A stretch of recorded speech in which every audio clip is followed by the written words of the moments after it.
नमस्कार मित्रों, आप सभी लोगों को स्वागत है। Good morning everyone. और कैसे हैं आप सभी लोग? तो चलिए आज के सेशन को स्टार्ट किया। जैसे प्रैक्टिस सेट आपका लगातार चल रहा है, वैसे ही आज का भी प्रैक्टिस सेट आपके बीच में काफ़ी इंपॉर्टेंट प्रश्नों का सिलसिला चल रहा है। आपके बीच में सभी सिलेबस चल रहे हैं आपके, ठीक ना। मैथ, रीजनिंग, जीएस और इंग्लिश की लगातार आपके प्रैक्टिस सेट मिल रहे हैं आपके सामने। तो इससे अंदाजा लगाइए कि आप कितना बेहतर आप कर पा रहे हैं, है कि नहीं। तो चलिए प्रैक्टिस सेट में आप लोगों का बहुत बहुत स्वागत है। क्लास को शेयर करिए, जितने बच्चे भी जुड़ रहे हैं उसको जो है कि नए नए बच्चों को पढ़ाइए। और यहाँ तक ध्यान रखेंगे कि आपके ऑफलाइन बैचेज भी चल रहे हैं, काफ़ी इंपॉर्टेंट चीज़ें चल रही हैं, तो आप लोग भी जो है कि इसको देख सकते हैं। चलिए आइए देखेंगे आपका प्रैक्टिस सेट। ये 31वां डे है। ध्यान रखेंगे प्रैक्टिस सेट का कौन सा डे है। ये 31वां प्रैक्टिस सेट है जो सीजीएल 2026 का मेन टारगेट आपका किया गया है। ध्यान रखेंगे पीवाईक्यू के रूप में जीएस का प्रैक्टिस सेट लगातार चल रहे हैं, ठीक है। और ये जीएस का ही नहीं, इंग्लिश, मैथ, रीजनिंग के भी चल रहे हैं, ठीक ना। चलिए समय को ध्यान में रखते हुए आइए देखते हैं कि फास्ट ट्रैक के रूप में कैसे हम लोग जो है कि जीएस को कैसे सॉल्व किया जाता है। देखिए मार्च 2025 में गवर्नमेंट ई मार्केट टेप्स, ध्यान रखेंगे मार्च 2025 में गवर्नमेंट ई मार्केट प्लेस, ठीक ना, के मुख्य कार्यकारी अधिकारी सीईओ के रूप में किसे नियुक्त किया गया था? बताइए। अजय भादु या रजनीत कोहली या डॉक्टर अजीत रजाकर जोशी या अंजू राठी राणा। तो ध्यान रखेंगे जो इस समय गवर्नमेंट ई मार्केट प्लेस का जो मुख्य कार्यकारी जो नियुक्त किए गए अजय भादु को नियुक्त किए गए हैं। तो ध्यान रखेंगे सबसे इंपॉर्टेंट में आता है, ध्यान रखें। चलिए आगे देखते हैं दूसरे प्रश्न को। दूसरा प्रश्न क्या है? प्रकीर्ण ग्रामीण बस्तियां, ध्यान रखें, प्रकीर्ण ग्रामीण बस्तियां मुख्य रूप से भारत के निम्नलिखित में से किस क्षेत्र में पाई जाती है? सबसे जो बस्तियां जो होती हैं किस क्षेत्र में पाई जाती है? छत्तीसगढ़, देखें मध्य भारत का बुंदेलखंड क्षेत्र, या छत्तीसगढ़, या गंगा के निचले मैदान, या उत्तराखंड और हिमाचल प्रदेश के पहाड़ी राज्य। तो आपको इसमें से चूज करना है कि प्रकीर्ण ग्रामीण बस्तियां, तो इसमें से क्या सही है? केवल 1 2 3 सही है, केवल 1 4 सही है, या 1 2 3 4 सही है, या डी क्या रहा है? केवल 4 सही है। जल्दी इसका कमेंट करके आंसर बताइए, क्या होगा आंसर? चलिए बताइए। तो इसका आंसर क्या लगाएंगे? 1 2 3 4 मध्य भारत का बुंदेलखंड क्षेत्र में ग्रामीण बस्तियां, छत्तीसगढ़ में भी गंगा के निचले मैदान में भी ग्रामीण बस्तियां पाई जाती है, और उत्तराखंड, हिमाचल प्रदेश में भी पहाड़ी राज्यों में भी ग्रामीण बस्तियां बसे हुए। तो इसका ऑप्शन हो जाएगा विकल्प नंबर 1 2 3 4, सी नंबर राइट हो जाएगा। ग्रामीण बस्तियां देखेंगे पहाड़ी, मतलब सबसे अधिक ग्रामीण क्षेत्र कहाँ मिलता है भारत में? सबसे ग्रामीण प्रतिशत में सबसे अधिक कौन सा है? तो याद रखेंगे हिमाचल प्रदेश। 90% वहाँ के लोग जो है कि ग्रामीण हैं, ठीक ना। और 10% वहाँ नगरीकरण हो पाया है। ध्यान रखेंगे भारत का पूर्ण नगरीकरण कितना परसेंट हुआ है? तो 31% हुआ 2011 के सेंसस के अनुसार। और 69% जो है कि आपका क्या है? ग्रामीण क्षेत्र है। तो ध्यान रखेंगे सबसे ऑप्शन हो जाएगा 1 2 3 4, इसका ऑप्शन हो जाएगा। दूसरा देखा जाए, किस प्रकार के रेडियोधर्मी क्षय के परिणाम स्वरूप जनक नाभिक की परमाणु संख्या कह रहा है? जनक नाभिक की परमाणु संख्या में एक वृद्धि होती है जबकि द्रव्यमान संख्या परिवर्तित रहती है। यह कब अपरिवर्तित होती है? तो ध्यान रखेंगे बीटा -6 में ये जो क्या होता है कि यह अपरिवर्तित रहती है। तो इसका विकल्प नंबर क्या लगा लेंगे? बी नंबर राइट हो जाएगा। आगे देखें, निम्नलिखित में से कौन सा बुद्ध का शिष्य नहीं है? आनंद, उपाली, सारीपुत्र या सुसीम। ध्यान रखेंगे आनंद सबसे प्रिय शिष्य रहा है। सबसे प्रिय शिष्य कौन था? आनंद था। ध्यान रखेंगे बुद्ध के सबसे प्रिय शिष्यों में कौन थे? आनंद। उपाली भी रहा है, सारीपुत्र भी रहा है, लेकिन सुसीम जो है ना, याद रखेंगे ये नहीं रहा है। यह सुसीम जो है कि बुद्ध का शिष्य नहीं रहा है, ठीक ना। तो इसका ऑप्शन विकल्प नंबर डी नंबर राइट हो जाएगा। आगे, खेलो इंडिया पैरा गेम 2025 में दूसरे संस्करण में कितने खेल विधाओं में शामिल किया गया है? तो ध्यान रखेंगे कितने दूसरे, एक मिनट, खेलो इंडिया पैरा गेम्स 2025 में दूसरे संस्करण में कितने खेल विधाओं को शामिल किया गया है? तो इसमें 7 जो है कि खेल विधाओं को क्या किया गया है? शामिल किया गया है। भ्रष्टाचार धारणा सूचकांक सीपीआई जिसे कहा जाता है, और 2024 में किस वैश्विक नागरिक समाज संगठन द्वारा जारी किया गया था?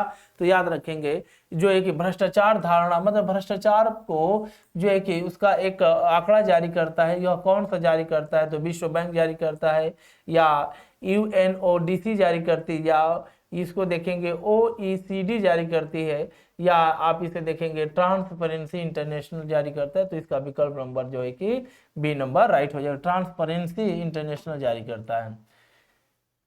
देखेंगे भारत ने पहली बार एशियाई खेलों में एथलीट में स्वर्ण पदक जीता था। ध्यान रखेंगे ये पूछ रहा है कि भारत पहली बार, यहाँ पे लिखेंगे भारत ने पहली बार किस एशियाई खेलों में एथलीट में स्वर्ण पदक जीता था? 1951, 1962, 1970 या 1982?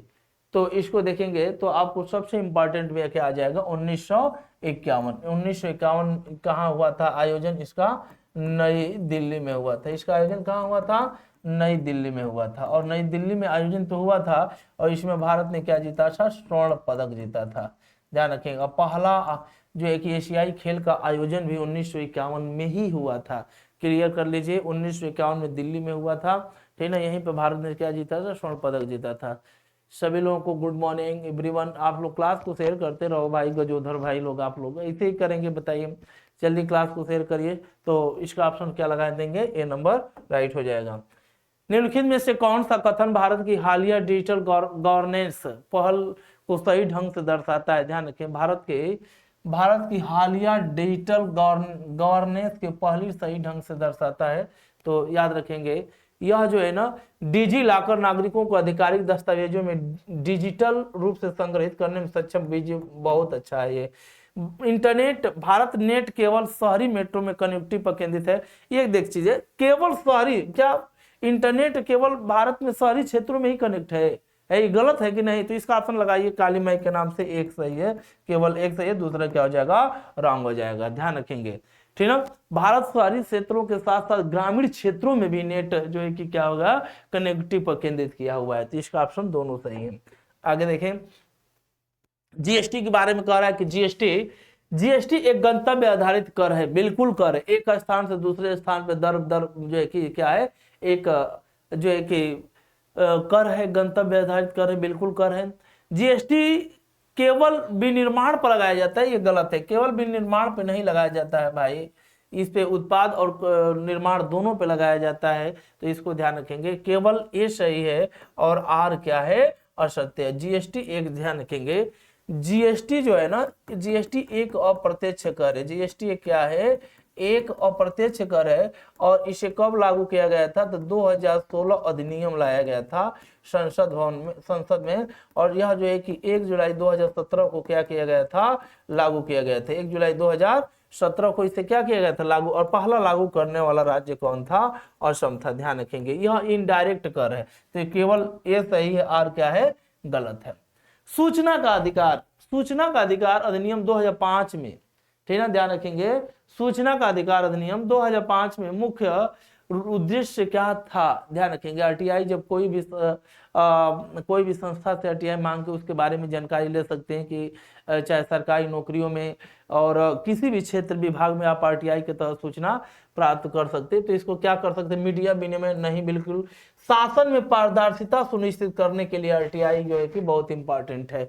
तो याद रखिए, चुनाव को नियंत्रित नहीं, डिजिटल साक्षरता को बढ़ावा नहीं। ध्यान रखेंगे, ये कॉमन सेंस है कि नहीं? चलिए सभी गुड मॉर्निंग, सभी लोगों को एक बार फिर से गुड मॉर्निंग। क्लास को शेयर करते रहना गजोदर भाई लोग, ठीक ना। क्लास को शेयर के साथ साथ कमेंट भी करते रहिए, आंसर भी देते रहिए, ये आपका प्रैक्टिस चल रहा है। आगे देखें, 1813 के चार्टर अधिनियम में ईस्ट इंडिया कंपनी में क्या बदलाव किया? कंपनी में व्यापार एकाधिकार को समाप्त कर दिया, कंपनी शासन को नहीं, कंपनी शासन समाप्त जानते कब हुआ?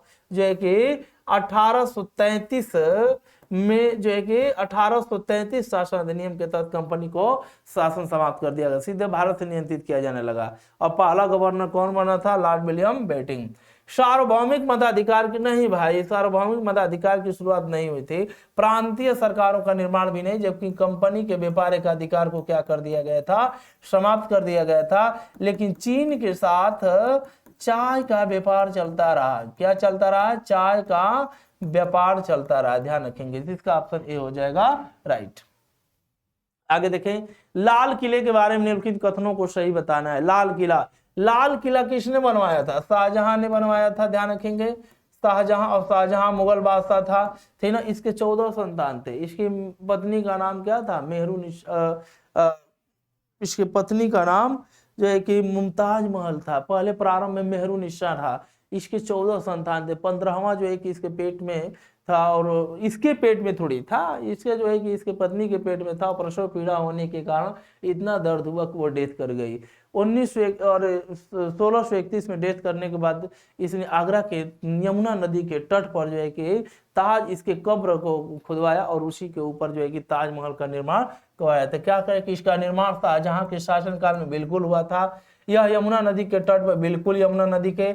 यह मुगल सम्राटों में मुख्य निवास के रूप में कार्य करता है, बिल्कुल ये सही है। अर्थात तीनों सही, 1 2 3 इसका क्या है? ऑप्शन राइट हो जाएगा। आगे, हालिया रिपोर्टों के अनुसार किस कारक ने वैश्विक शांति के रुझानों को महत्वपूर्ण रूप से प्रभावित किया है?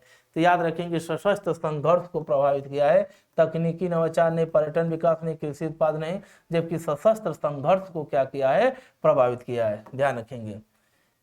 निर्भरता अनुपात का तात्पर्य क्या है? निर्भरता अनुपात का तात्पर्य आयात का निर्यात से अनुपात, या आश्रित जनसंख्या का कामकाजी जनसंख्या से अनुपात, या जीडीपी का जनसंख्या से अनुपात, या जन्म मृत्यु के बीच का अंतर। तो याद रखेंगे, ये जो है कि निर्भरता अनुपात का तात्पर्य आश्रित जनसंख्या का कामकाजी जनसंख्या के से अनुपात, इसको इसी से दर्शाया जाता है। तो इसका ऑप्शन हो जाएगा विकल्प नंबर बी। आगे, कौन सा कथन भारत के आईटी बने जो देखेंगे, आईटी उद्योग की एक प्रमुख विशेषता है जो प्रकाश डालता है? किस पर प्रकाश डालता है? पूरी तरह से आयात पर निर्भर। पूरी तरह से आयात पर निर्भर बिल्कुल गलत है, पूरी तरह से, ध्यान रखेंगे। मजबूत वैश्विक आउटसोर्सिंग उपस्थित, घरेलू बाजारों तक सीमित, ये ध्यान, घरेलू बाजार तक सीमित, ये भी केवल, ये भी डिलीट करिए। कुछ कॉमन सेंस प्रश्न जो होते हैं ना, ये मजबूत वैश्विक आउटसोर्सिंग उपस्थिति में जो है कि आईटी उद्योग की प्रमुख विशेषता है। समझ रहे हैं कि नहीं? तो ऐसे प्रश्नों को कॉमन सेंस के अनुसार लगा सकते हैं, बहुत इंपॉर्टेंट प्रश्न होते हैं। चलिए आगे देख लेते हैं। हालिया जलवायु कार्य योजना के तहत किस क्षेत्र को अनुकूलन के लिए प्रमुख फोकस प्राप्त होता है? तो बताइए, रक्षा, कृषि, अंतरिक्ष अनुसंधान, बैंकिंग। ये जलवायु से संबंधित है, जल्दी बताइए कमेंट करके। 16 नंबर, इसका आंसर क्या लगाएंगे? बताइए 16 नंबर का आंसर क्या लगाएंगे सभी लोग, बताइए। बताइए, ये हालिया जलवायु कार्य योजना के तहत किस क्षेत्र को अनुकूलन करने के लिए? तो ध्यान रखेंगे, जलवायु तो कृषि से संबंधित है, तो इसका एकदम काली माई के नाम पे तुक्का लगा दीजिए। और इसको रक्षा अनुसंधान डिलीट कर दिए, बैंकिंग डिलीट कर दीजिए। इसका विकल्प नंबर बी क्या हो जाएगा? राइट हो जाएगा। भारत संविधान का कौन सा अनुच्छेद प्रधानमंत्री की नियुक्ति से संबंधित है? ध्यान रखें, प्रधानमंत्री की नियुक्ति, ये राष्ट्रपति का क्षमादान है। ध्यान रखेंगे, राष्ट्रपति क्या कर सकता है? क्षमादान की शक्ति प्राप्त है, क्षमादान, ठीक ना। और एक चीज ध्यान रखेंगे, जब क्षमादान है तो एक चीज, अनुच्छेद 74 मंत्री, ये परिषद है, ध्यान रखें, मंत्री परिषद, और मंत्री परिषद की बात करता है। और अनुच्छेद 75 जो है आपका प्रधानमंत्री की नियुक्ति की बात करता है, प्रधानमंत्री के कार्यों का उल्लेख के बारे में बात करता है। जबकि 76 जो अटॉर्नी जनरल की बात करता है, महान न्यायवादी की बात करता है। और महान न्यायवादी एक क्या है? तो कानूनी मामलों पर सलाह देने का सबसे बड़ा अधिकारी होता है। भारत सरकार को कानूनी मामलों पे क्या करता है? सलाह देता है। एक फुटबॉल आमतौर पर गोलाकार आकार के क्यों होते हैं?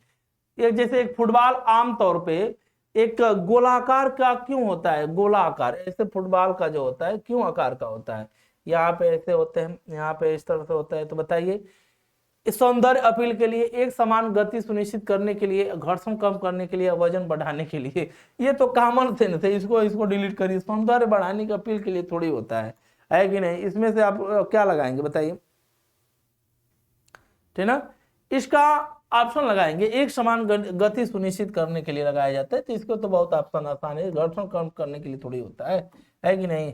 चलिए, वायुमंडल के बारे में निम्नलिखित में से कौन सा कथन सही है? वायुमंडल के बारे में कहते हैं, एटमॉस्फेयर के बारे में कह रहा है। क्षोभ मंडल वायुमंडल की सबसे निचली परत है, बिल्कुल परत है, बिल्कुल ये सही है, राइट है, ठीक ना। आयन मंडल मध्य मंडल के ऊपर, बिल्कुल दोनों सही है। केवल ध्यान रखेंगे ए और दो दोनों इसमें से क्या है? सही है, बोथ। देखें, कबीर का कौन सा कथन भारतीय साहित्य में उनके योगदान का सबसे अच्छा वर्णन करता है?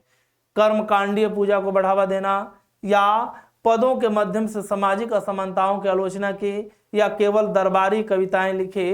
केवल तो डिलीट कर दीजिए, कर्मकांडीय पूजा को बढ़ावा देना ये भी डिलीट कर दिए, संस्कृत के महाकाव्यों की रचना ये भी डिलीट कर दीजिए, जबकि पदों के माध्यम से सामाजिक असमानताओं की आलोचना की। कबीर का दोहा याद है कि नहीं? है कि नहीं? कबीर का दोहा याद है कि नहीं? आप लोग देखेंगे, रहीमन पानी राखिए, ठीक ना, रहीम का ये दोहा है ना, रहीमन पानी, हाँ रहीम का दोहा है।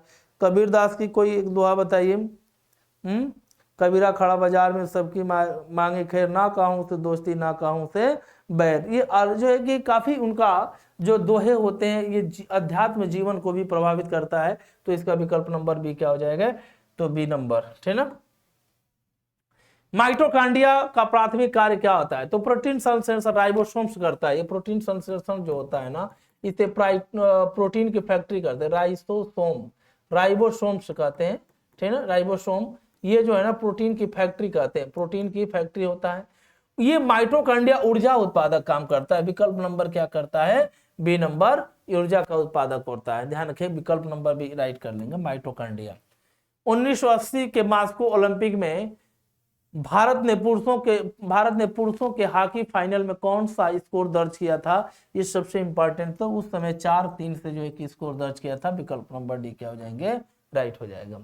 चलिए, सभी लोगों को गुड मॉर्निंग। गुड मॉर्निंग गजोदर भाई लोग, सभी लोग एकदम क्लास को शेयर करते रहिए। आइए देखें, चंद्रयान 3 मिशन के बारे में कथनों की जांच करना है। इसने चंद्रमा के दक्षिणी ध्रुव के पास सफलता, देखिए जो भी कोई मिशन अगर छूटता है, कोई भी देश सेटेलाइट लॉन्च करता है चंद्रमा पर, तो उसको हमेशा वो दक्षिण ध्रुव पर ही उतारता है। दक्षिण ध्रुव पर इसलिए उतारता है कि वहां का तापमान माइनस में होता है, जबकि उत्तरी ध्रुव का टेम्परेचर जो है कि 123 से 140 डिग्री सेल्सियस होता है। यह लैंडर और रोवर के साथ एक आर्बिटर कहां ले जा पाएगा? गधेला है क्या एकदम? इसका ऑप्शन केवल एक सही है, ध्यान रखेंगे, ठीक है। और आगे देखें, जनगणना 2011 के अनुसार किस भारतीय राज्य की साक्षरता सबसे अधिक रहा है? तो केरल, तमिलनाडु, हिमाचल प्रदेश से पंजाब। तो ध्यान रखेंगे किसकी साक्षरता अधिक रही है? केरल का। केरल का ही लिंगानुपात भी सबसे अधिक है। सतत विकास लक्ष्यों में भी केरल सबसे अधिक है। पढ़े लिखे लोग हैं, इसका ऑप्शन ए हो जाएगा। और आगे लास्ट सवाल देखेंगे, जवाहरलाल नेहरू स्टेडियम कहाँ स्थित है? कोलकाता, नई दिल्ली, चेन्नई या हैदराबाद? तो चलिए जल्दी जल्दी आप लास्ट कमेंट करके बताइए, जवाहरलाल नेहरू स्टेडियम कहाँ स्थित है? तो याद रखेंगे नई दिल्ली में है। तो आइए, तो आज का सेशन कैसा रहा आप सभी लोगों का? तो प्रैक्टिस लगातार करते रहिए। ऐसे प्रश्नों को जो है कि लगातार जब हम लोग अभ्यास करेंगे तो आप लोगों को पता चलेगा कि कहाँ कहाँ से प्रश्न बनने हैं, कैसे प्रश्नों को करना है। तो आज के लिए इतना ही, बहुत बहुत धन्यवाद, थैंक यू। सभी लोग प्रैक्टिस लगातार करते रहिए, ठीक ना। अभी इंग्लिश की क्लास चलेगी, तो फिर आज के लिए इतना ही। अभी सर आके सुचित सर बैठे हुए हैं, तो क्लास अभी आप लोगों की स्टार्ट होने वाली है। तो आज के लिए इतना ही, बहुत बहुत धन्यवाद, थैंक यू आप सभी लोगों को।